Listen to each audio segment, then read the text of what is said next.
At the end of 1999, Paul was studying finance at the University of Toronto, which should have felt like triumph, but everything was wrong. When he was younger, he'd assumed he'd major in musical composition, but he'd sold his keyboard during a bad period a couple years back, and his mother was unwilling to entertain the idea of an impractical degree, for which, after several expensive rounds of rehab, he couldn't really blame her. So he'd enrolled in finance classes on the theory that this represented a practical and impressively adult-like forward direction. Look at me, learning about markets and the movements of money. But the one flaw in this brilliant plan was that he found the topic fatally uninteresting. The century was ending, and he had some complaints. He'd expected that at the very least he'd be able to slip into a decent social scene, but the problem with dropping out of the world is that the world moves on without you. And between the time spent on an all-consuming substance and the time spent working soul-crushing retail jobs while he tried not to think about the substance, and the time spent in hospitals and rehab facilities, Paul was 23 years old and looked older. In the first few weeks of school, he went to parties, but he'd never been good at striking up conversations with strangers, and everyone just seemed so young to him.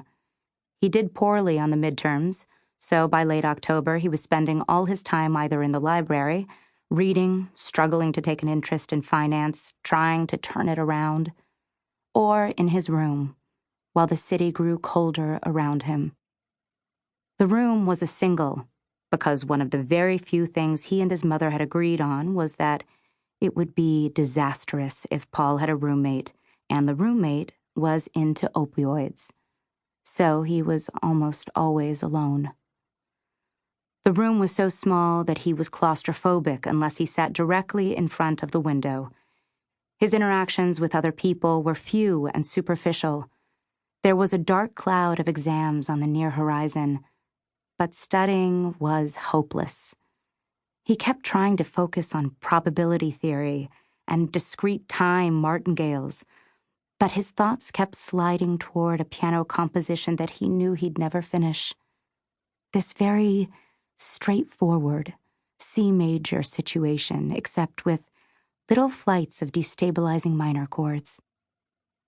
In early December, he walked out of the library at the same time as Tim, who was in 2 of his classes and also preferred the last row of the lecture hall. "You doing anything tonight?" Tim asked. It was the first time anyone had asked him anything in a while. "I was kind of hoping to find some live music somewhere." Paul hadn't thought of this before he said it, but it seemed like the right direction for the evening. Tim brightened a little. Their one previous conversation had been about music. "I wanted to check out this group called Baltica," Tim said, "but I need to study for finals. You heard of them?" "Finals? Yeah, I'm about to go down in flames."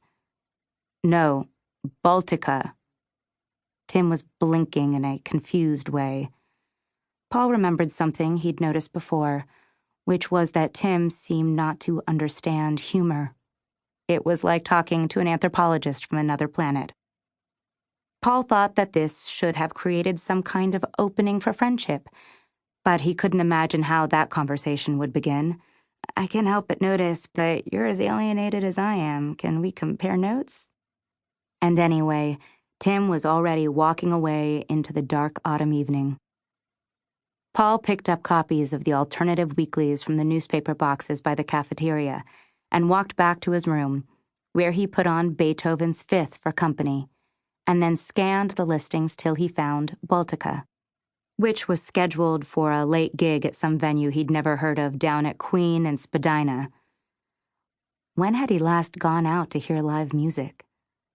Paul spiked his hair, unspiked it, changed his mind and spiked it again, tried on 3 shirts, and left the room before he could make any further changes, disgusted by his indecisiveness. The temperature was dropping, but there was something clarifying about the cold air, and exercise was a therapeutic recommendation that he'd been ignoring, so he decided to walk.